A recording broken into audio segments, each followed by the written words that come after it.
Hi, this is Larry London. Welcome to a very special Border Crossings. It's always a pleasure to welcome a superstar and an icon in the industry to our program. And today we have a special guest who is a songwriter, not necessarily a singer, but a songwriter who has written so many hits and was inducted into the Songwriters Hall of Fame in 2001.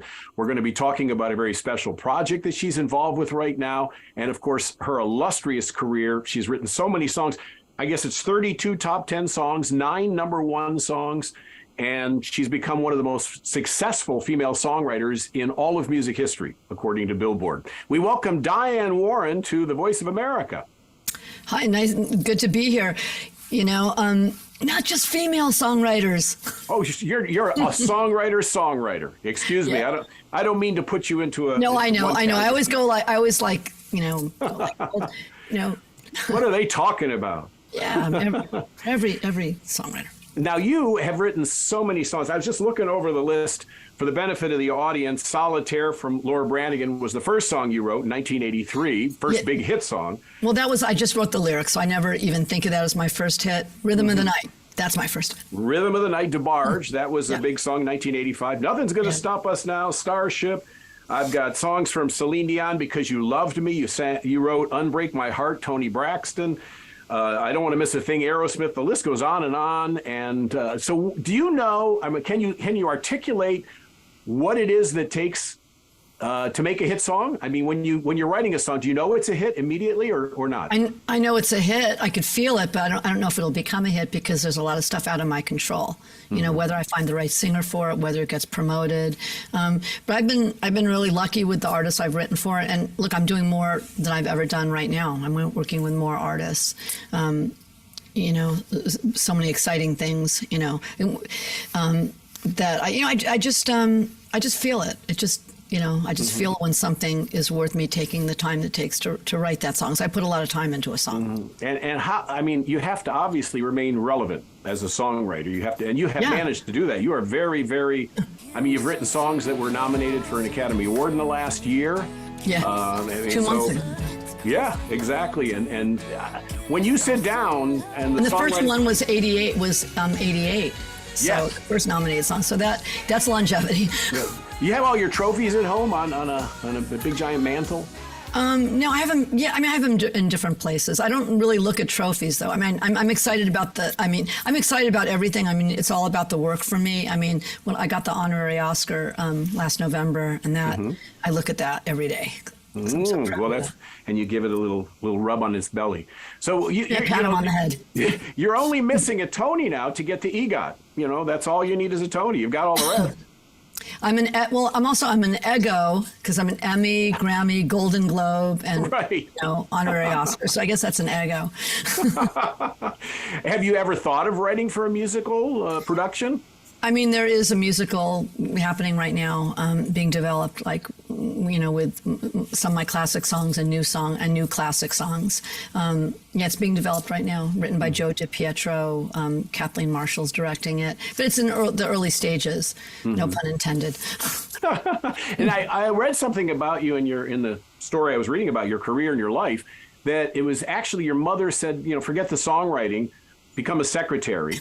And it was your dad who said, hey, no, let's give this a shot. Yeah, I mean, I was going to do this no matter what.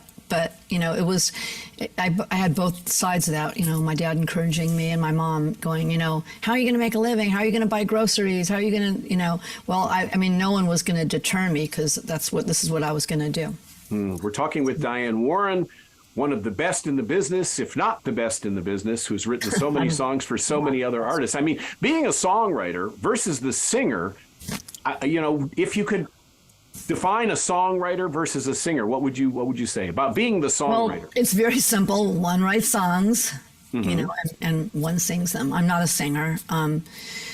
You know, I write the song, so I'm by that virtue of that, I'm the songwriter, and I'm you know, lucky to work with some really great singers. Because who's the most recent person that called you and said, write me a song? Well, there's a lot of them. You know, but there's a lot of people I'm working with right now, and I'm excited about this new song that I think it's one of my best songs.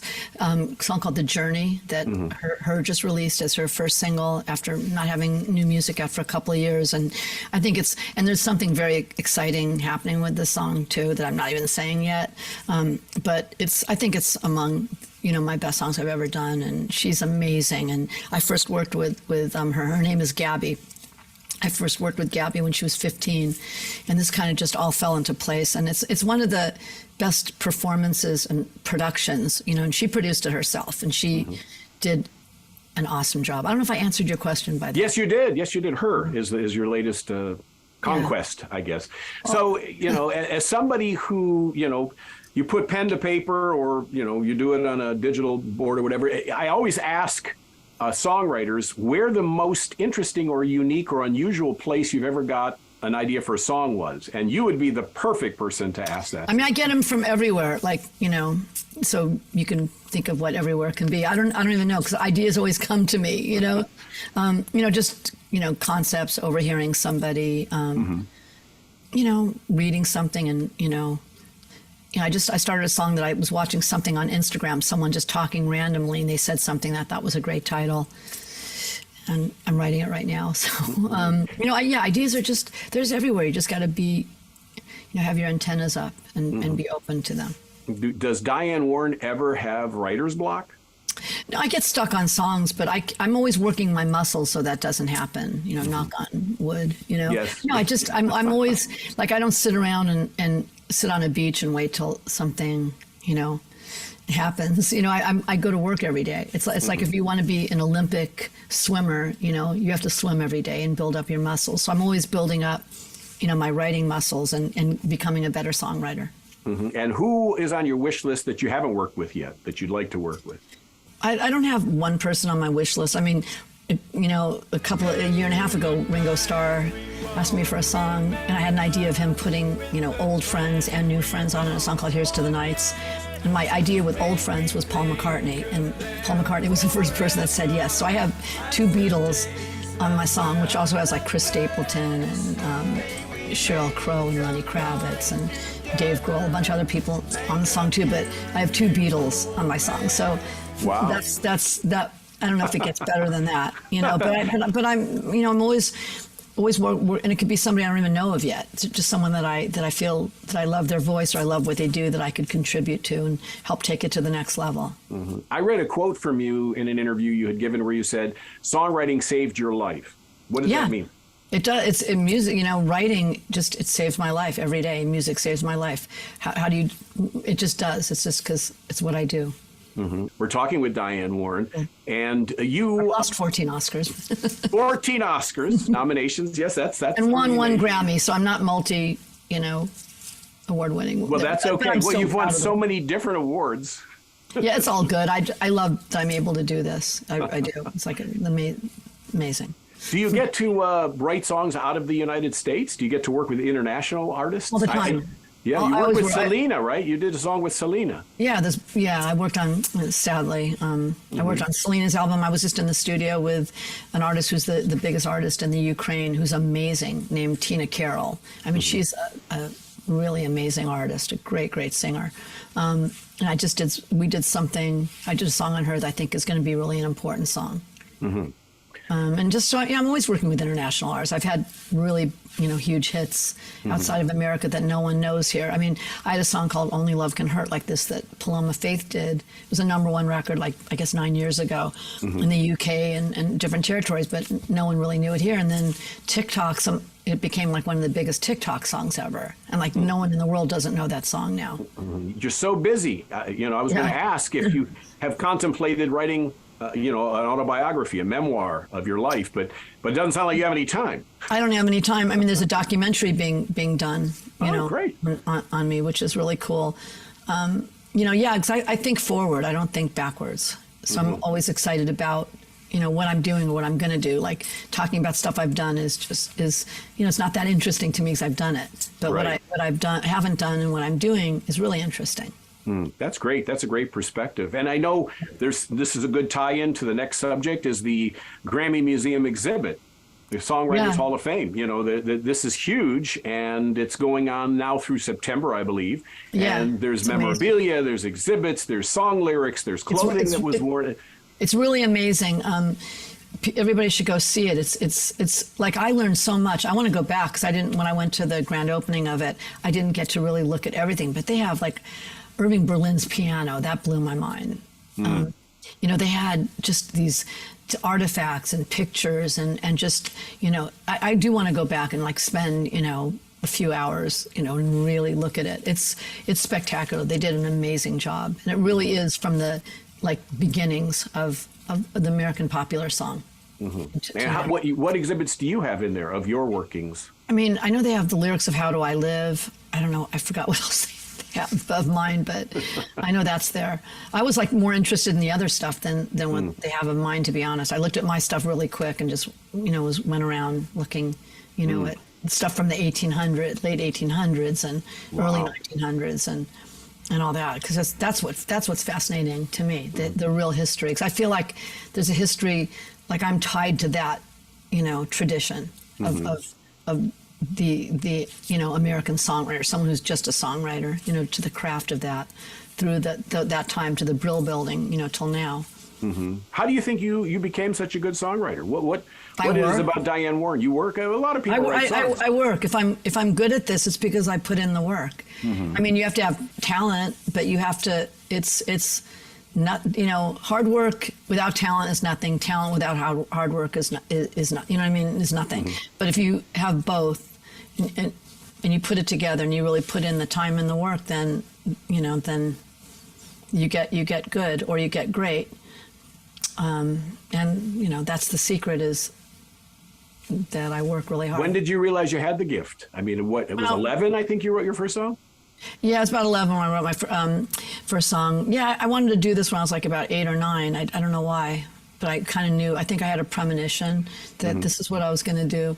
And, I just put in the work. This was what I was going to do, and I wanted to be great at it. And I by the way, I work harder than I've ever worked.